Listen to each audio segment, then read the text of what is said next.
is all the aftermath of yesterday's expedition in the rain. But I'm trying. It's the beginning of tomorrow and we have to leave. I don't want to leave. Oh no. We have 2 days driving back to Hanoi from Khao Bang. This probably isn't going to be the prettiest drive. There's going to be lots of trucks. We've done this before. We've done this drive before, this exact drive. Let's just get on the road. There's not much to say here.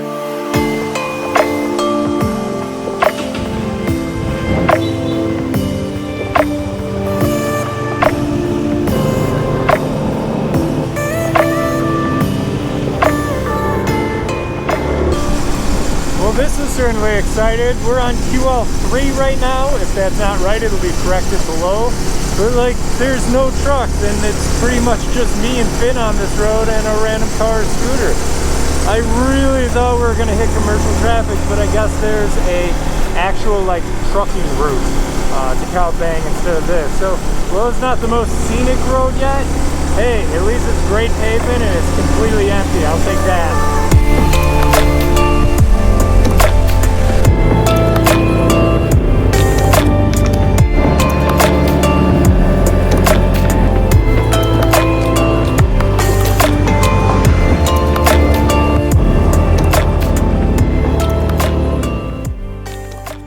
Have noticed through several of our Vietnam videos that we are a little more geared up than almost everybody we're driving by, and that's true because safety first. So the first thing, if you're contemplating coming to Vietnam, doing a motorbike trip over here, no matter how long you've been riding a motorcycle, you have not been riding a motorcycle as long and as with much experience as the people who live here. So a little more about the safety gear that we're wearing on this trip, and we're gonna go boots up here.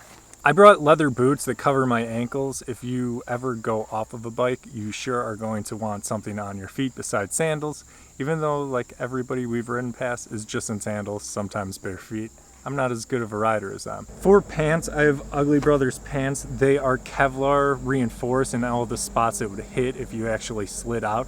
There's also the option to slide plastic armor in both the knees and the hips. We're riding pretty slow here. If you did slide out, it'd be like sliding out on a mountain bike at a top speed.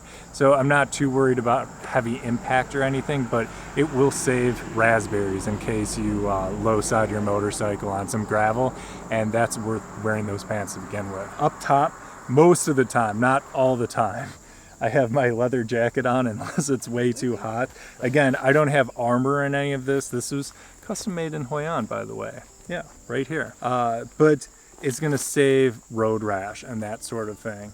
And then finally up top, and I think most important, probably most relevant if you're coming over here, we brought our own full face helmets. We had a hell of a time trying to find full face helmets, especially for a melon my size, our first trip 3 years ago.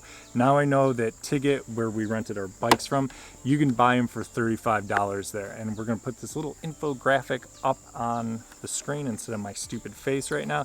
But hey, if you're gonna crash, it's like over 30% most likely that you're gonna hit right here, right in your face. And I don't have a lot to lose because I'd probably hit nose first, but it makes sense that if you're going to wear a helmet, you'd want to cover the place you're most likely to smash up. So it's not the most comfortable thing, but skip the little bicycle helmet, get a full face helmet. You can buy them here in Vietnam real easy now.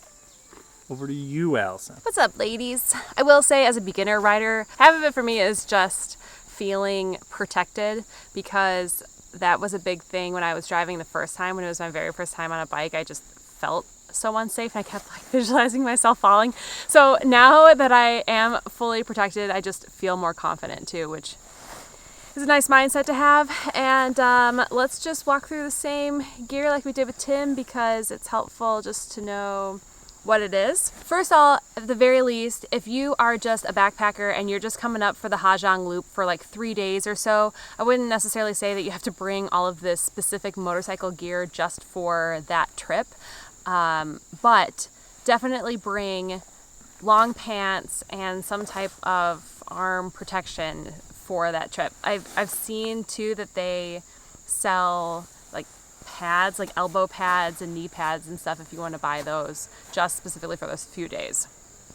since this was a little bit of a longer trip for us, I'm married to Tim, and there's motorbikes in my future, I invested in some motorcycle wear. So let's get into the details. Going from the bottom up, these are Lem's hiking boots. They're so super lightweight, and they actually are able to kind of roll up in your luggage. So these have been awesome for travel, and you can see they're pretty beat up from being through the mud, but they're super comfortable, and I've been getting a lot of compliments on those. So that's what they are, Lem's. And then these are real motorbiking pants because they are Kevlar lined, which is a protective liner if you are not familiar with the motorcycle world, but it's just so that you don't get road rash if and when you fall. They did come with knee guards, but those were too uncomfortable for me riding for a long period of time.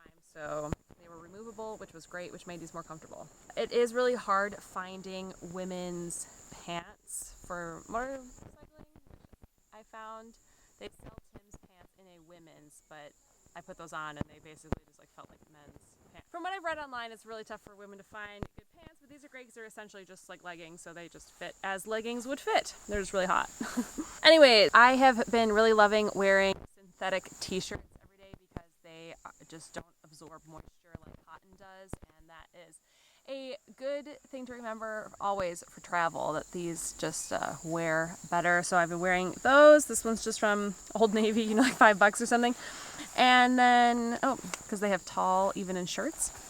Okay, I am wearing a Speed Society motorcycle jacket. I mean, this is like if you are just a biker chick, which apparently I am. It is really comfortable. I cannot believe how breathable this thing is. Like, really, props to them. These are people who have done their research. They could invest more time in pants, but this thing's awesome. It's got zippers for ventilation. I have removable shoulder and elbow pads in here, like there's actual hard plastic in here right now. It also came with back plastic that I just thought was excessive overkill to bring on this 6-week trip, but that I have at home. Wherever home, like I have my parents' house, we don't have a home. And I do think the jacket looks nice.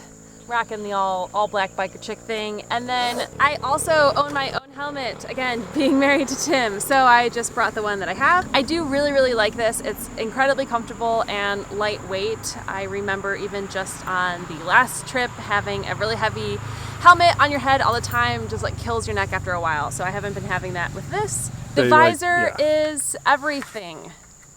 Tim already told you the importance of wearing a full face helmet.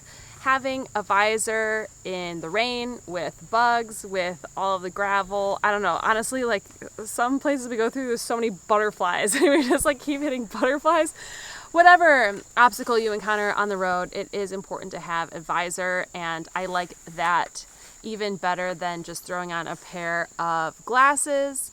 Even though those are fine within here, it just blocks the wind, the rain, all the elements, and you can go into your little like astronaut space, and it's pretty meditative in there. It's nice. And that's it for women's protective motorcycle gear. Who are your gloves?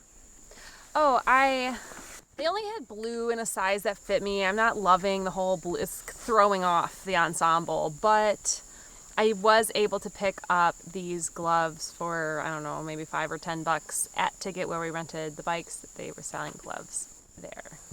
So these were helpful to keep my hands warm when it was cold, except for the one day they were too cold and Tim gave me his gloves. And they help you grip the handle because you control speed like this, and it just helps you out a little bit, because I feel like I would have a callus by now if I didn't have these. So, and then they have protection on the outside. See that? You see that? See that? That's it.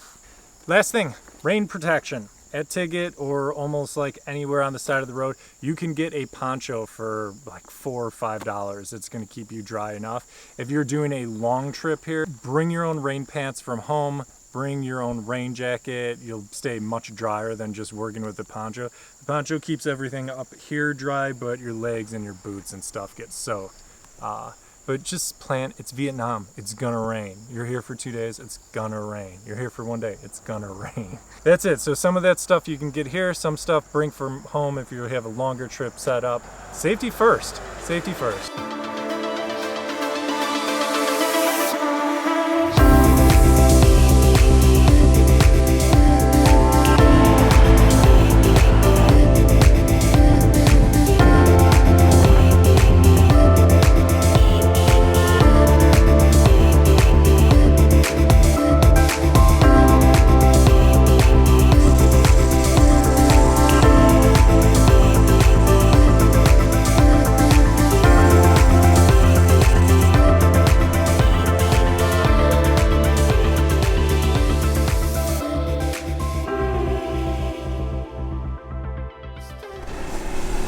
Wow, these roads are nice.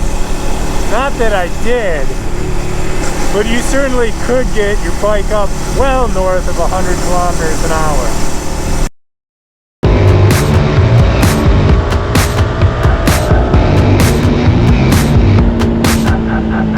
Safely. Oh, hey, look, a waterfall.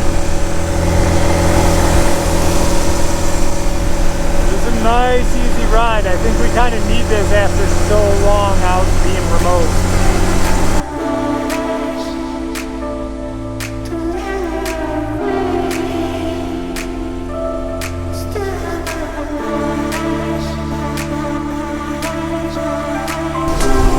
Kind of amazing since it's one of our last 2 days doing this.